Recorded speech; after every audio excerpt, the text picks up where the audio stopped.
Well, that was kind of strange. Hello again, Internet. It's me, Benjamin, and I have 3 minutes to explain the historical context behind Lord of the Flies. All right, so Golding wrote the book shortly after World War II had concluded, and if you know anything about World War II, that was the first time the atomic bomb had ever been used, and it had been essentially introduced to the world in the events of Hiroshima and Nagasaki. With this came the Cold War, where the threat of nuclear annihilation was a constant threat. Uh, so Golding wrote it kind of in this period of fear of the whole world being destroyed by nuclear weapons. So that's kind of why there's a supposed atomic war happening while Lord of the Flies takes place. It is implied that the kids are being evacuated because a nuke had gone off in England.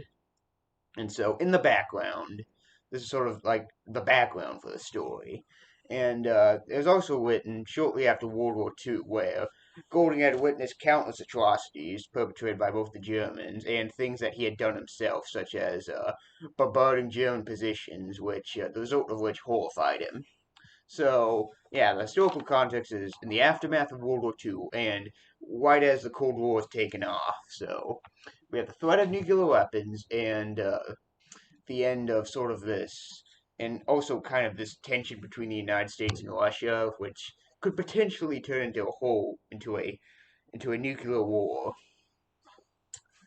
Um, as for how the period affected, as for how the period influenced Lord of the Flies, I'd say it was mainly influenced by what Golding had witnessed in World War II. Largely, men fighting each other, kind of for like okay, during World War II, the atrocities committed was so barbaric that kind of acts of savagery and barbarism were accepted and kind of normalized. You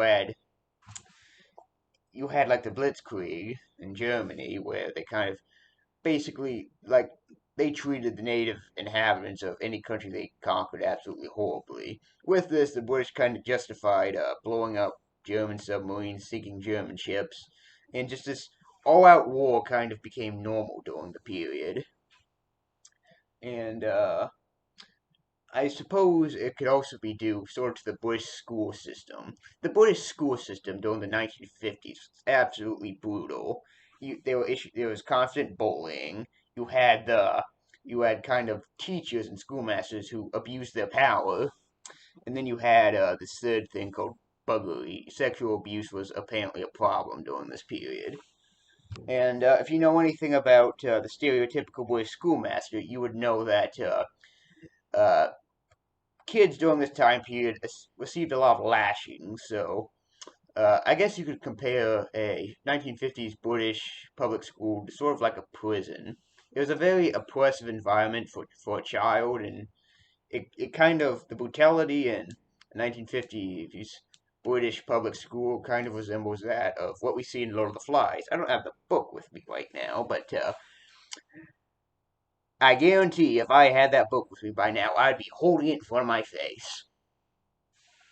So anyway, it was largely influenced by World War II, the Cold War, the threat of nuclear weapons, and sort of the threat that mankind had the ability to destroy himself. This savage creature now had the ability to kind of not completely annihilate his fellow man, uh, and that justifiably terrified Golding. And we also have the influence of the British education system, which was notoriously brutal. Like many British men who had gone through it commented on how like it was so brutal that it could make a prison feel at home. So yeah, I suppose that's kind of the historical influence, like 1950s British public schooling. It was brutal, man. And like I remember like there's bullying was a problem that kind of influenced the conflict in the book. And you had British schoolmasters abusing their power, which kind of reminds me of Jack Merridew, the guy who kind of succumbs to his own savagery and kind of becomes the dictator. Oh, that's another thing. That's another influence. Kind of the dictators during World War II. like men like Hitler, Mussolini, and I suppose you could say Tojo, this Japanese man named Tojo. I don't know a lot about Japan during this period, but I know that Hitler and Mussolini rose to power prior to World War II, and they were they were dictators. They had absolute control of their country. All the power went to them. And like, let's say if they wanted to shoot you, they could, and they had no fear of repercussions. And that kind of resembles the role that Jack plays in the book. He's kind of like the dictator of the island. He brutally oppresses all those beneath him. And so he's kind of like a Hitler figure, in a way. Hitler rose to power because he's charismatic, and people kind of flocked to his cause, even though his cause was kind of insane and destructive.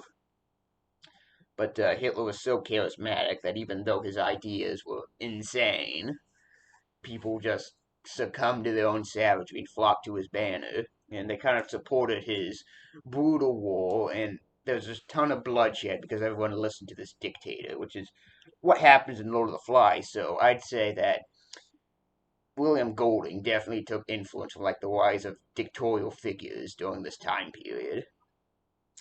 And so we had the brutality of World War II influence the novel, the brutality of the British education system. I mean, William Golding himself was allowed to basically pit children against each other, so that should tell you something about the education in England during this time.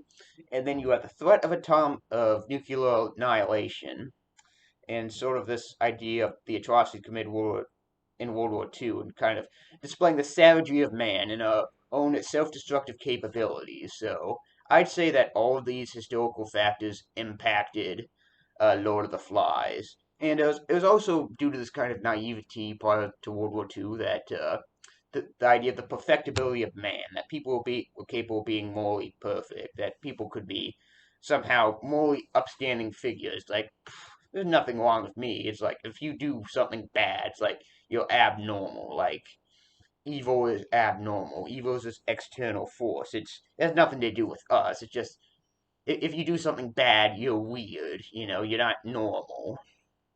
But World War II kind of completely destroyed this idea.